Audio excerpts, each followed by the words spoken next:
მამისა და ძისა და სულისა წმინდის სახელით. დღევანდელი ჩვენი საუბრის თემაა მოციქულები პეტრე და პავლე. პეტრე და პავლე ბრძანდებიან იესო ქრისტე ნაზარეველის, ჩვენი უფლის მოწაფეები, რომლებიც როგორც დანარჩენი, ისე ესენი ხდებიან მოციქულები. მოციქულთა დიდი ნაწილი მოწამეობრივად აღესრულება. ვამბობთ სიტყვა მოწამეობას და ვიცით, რომ ეს სიტყვა ნიშნავს რაიმეს დამოწმებას. და აი ამ შემთხვევაში პეტრე და პავლე თავიანთი სიცოცხლით ამოწმებენ იესო ქრისტე ნაზარეველის, ჩვენი ღმერთის ღვთიურ ჭეშმარიტებას. მოციქულები მოწამეობრივად კი აღესრულნენ, მაგრამ ეს იმას არ ნიშნავს, რომ გარდაცვალების პერიოდში იწამეს. მათ ყოველი ცისმარე დღე გატარებული აქვთ შრომაში, წვალებაში და წამებაში.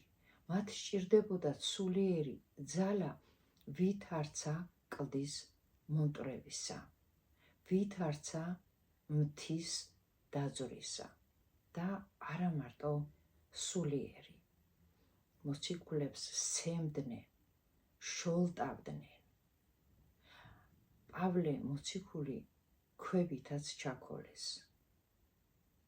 და როდესაც ეგონათ, რომ იგი გარდაიცვალა, მისი სხეული ქალაქიდან გაათრიეს და ქალაქგარეთ დატოვეს. აქვე აღსანიშნავია პავლე მოციქულის უპირობო სიყვარულის შესახებ კაცისა და ღვთის მიმართ. როდესაც მამა პავლე მოდის გონებაზე, ის ბრუნდება იმავე ქალაქში, სადაც სასიკვდილოდ ჩაქოლეს, რათა იქადაგოს ქრისტეს სიტყვა, დაეხმაროს ადამიანის სულს, მოინადიროს, როგორც სახარებაში ვკითხულობთ. ვამბობთ მონადირეობას და გვახსენდება იესო ქრისტეს სიტყვები ნათქვამი პეტრეს მიმართ. ნუ გეშინე სვიმეონ, ამიერიდან იყო კაცთა მონადირე. ჩვენი უფალი მოციქულს აკურთხებს მონადირედ. აქ იგულისხმება არა ის მონადირეობა, ადამიანი თავის ნანადირებს რომ მოიხმარებს გამდიდრებისთვის, განდიდებისთვის. არამედ აქ ნაგულისხმებია ადამიანის სულის მონადირება, გამოცლა ბოროტის კლანჭებიდან იესო ქრისტეს სიტყვის ქადაგებით. ესე იგი, ეს სიტყვა მონადირეობა სახარებაში ნახმარია, როგორც იესო ქრისტეს მსახურება. მოციქულები პეტრე და პავლე მოციქულთა გვირგვინად, ეკლესიის თავად არიან აღიარებულნი. მიუხედავად იმისა, რომ ეს ადამიანები შემდგომ ქრისტეს გაცნობის შემდგომ ემსახურებიან ერთი და იგივე კეთილ საქმეს, მანამ ბევრად გასხოვდებიან ერთმანეთისგან. გასხოვდებიან ერთმანეთისგან თავიანთი შთამომავლობით და თავიანთი საქმიანობით. პეტრე სვიმეონი არის გალილებელი მეთევზის, იონას ძე. ანდრია პირველწოდებულის ძმა. ზუსტად ანდრია შეატყობინებს თავის ძმას სვიმეონს იესო ქრისტეს, როგორც მესიის, როგორც ცხებული მეფის გაცნობის შესახებ და თავად მიჰყავს ქრისტესთან ანდრიას სვიმეონი. აი, ამ შეხვედრის დროს ქრისტე მიმართავს სვიმეონს. სვიმეონ, ძეო იოანესი, შენ ამის შემდეგ იქნები კეფა. კეფა რას ნიშნავს?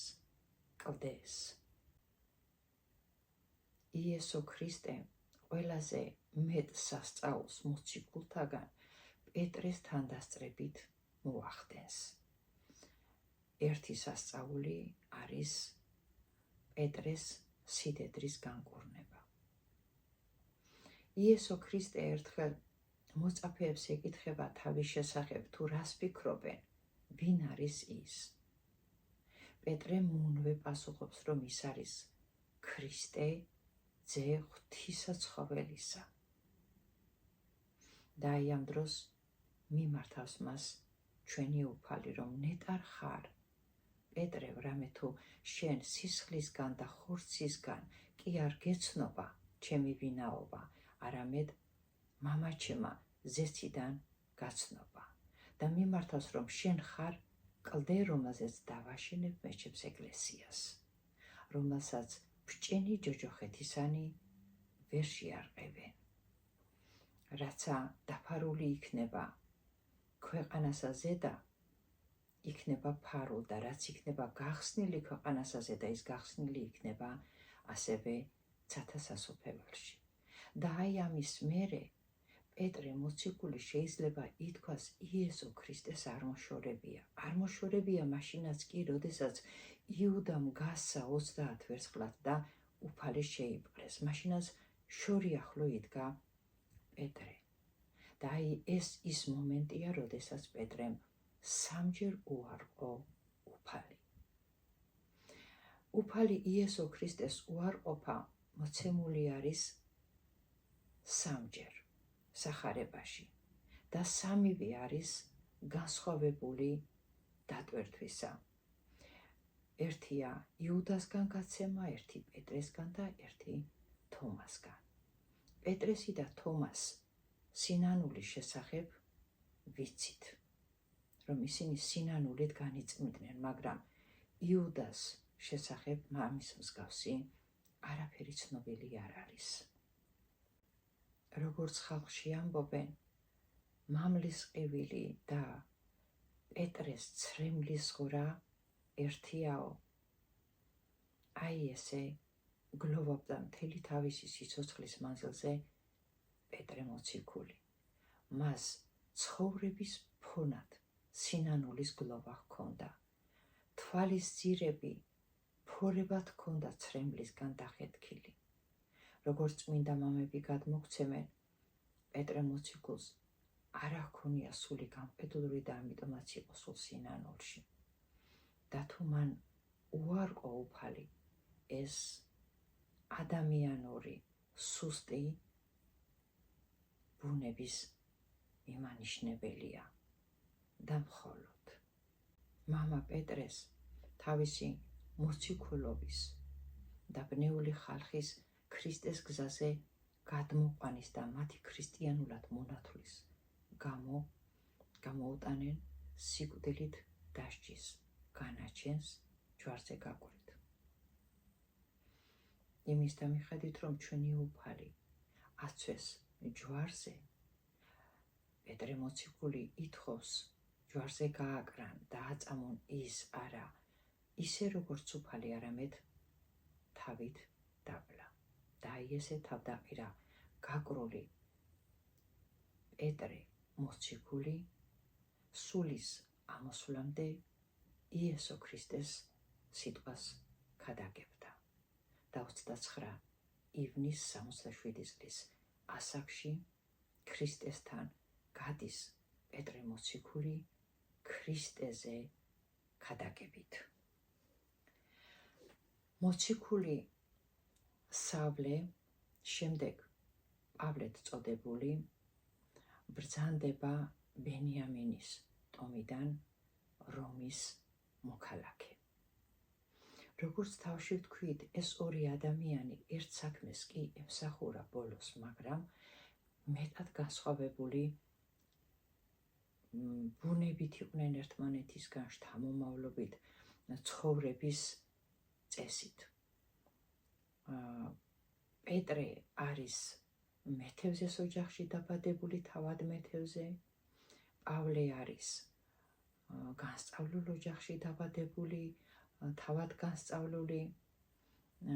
პეტრე არის ოჯახიანი, პავლე ეწევა ქალწულებრივ ცხოვრებას.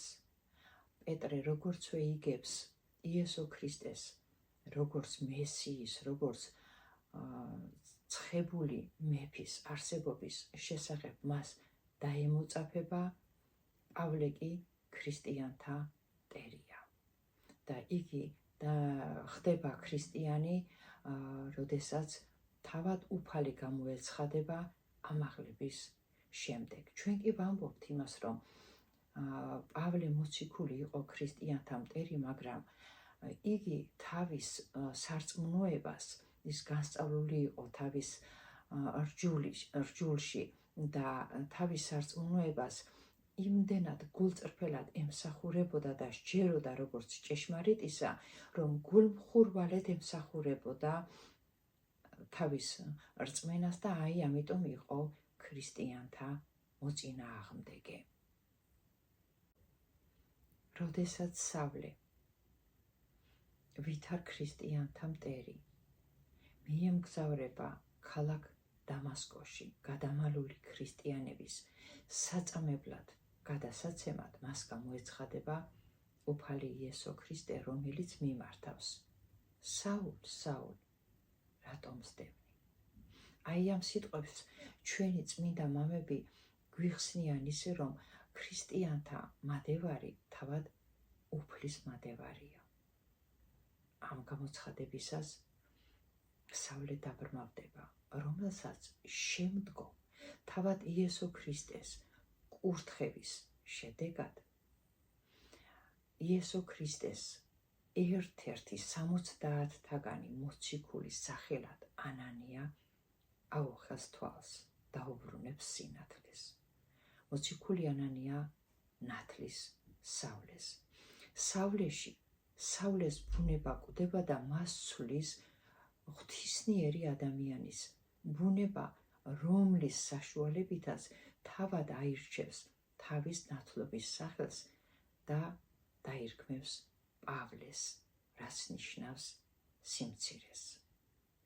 ეს ორი მოციქული, პეტრე და პავლე, შესცვლიან სამყაროში ადამიანის ბუნებას შესცვლიან თავიანთი ქადაგებით, იესო ქრისტეს სიტყვის გადაცემით.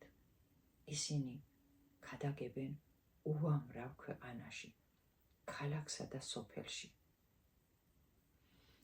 გზებზე, დიდრებში და ღარიბებში, ურწმუნოებში და ნაკლებ მორწმუნეებში. ბავშვებთან, ზრდასრულებთან და მოხუცებთან, დღე და ღამე.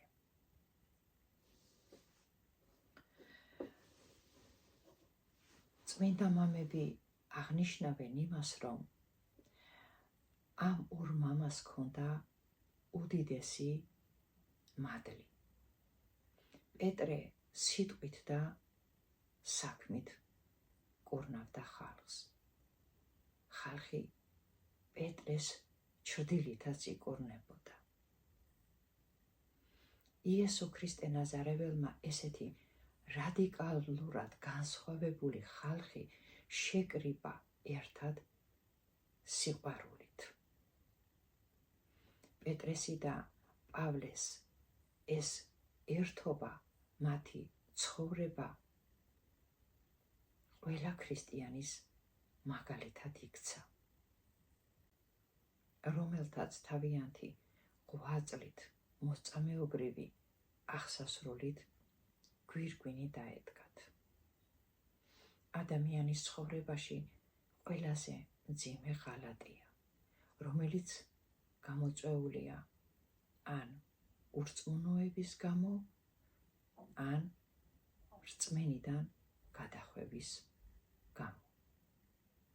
როდესაც ზიარებაზე წმინდა ბარძიმს უახლოვდებით, ვისაც აღქმული გვაქვს ჩვენი ცოდვები, ის ყველა ვფიქრობთ, რომ ვეზიარებით მხოლოდ შობილ ძეს, უფალი იესო ქრისტე ნაზარებელს, როგორც ცოდვილი, არა როგორც მოღალატე იუდა, არამედ როგორც ავაზაკი, რომელმაც ჯვარზე ქრისტე იცნო ქრისტეში, რომელმაც იცნო სულის მაცხოვრებელი, ღმერთი.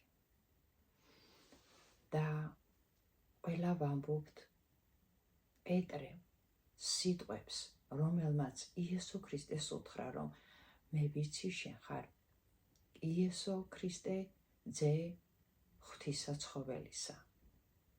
და პავლეს სიტყვები, მოსული ვარ სოფლად ცოდვილთა შორის პირველი ცოდვილი. და აი ესე ვართ შეკრებილი ჩვენს ეკლესიაში, ჩვენი ცოდვების მიმღები აღმქმელნი სულის საცხონებლად. იესო ქრისტე ნაზარებელის ჩვენი უფლის იმედი.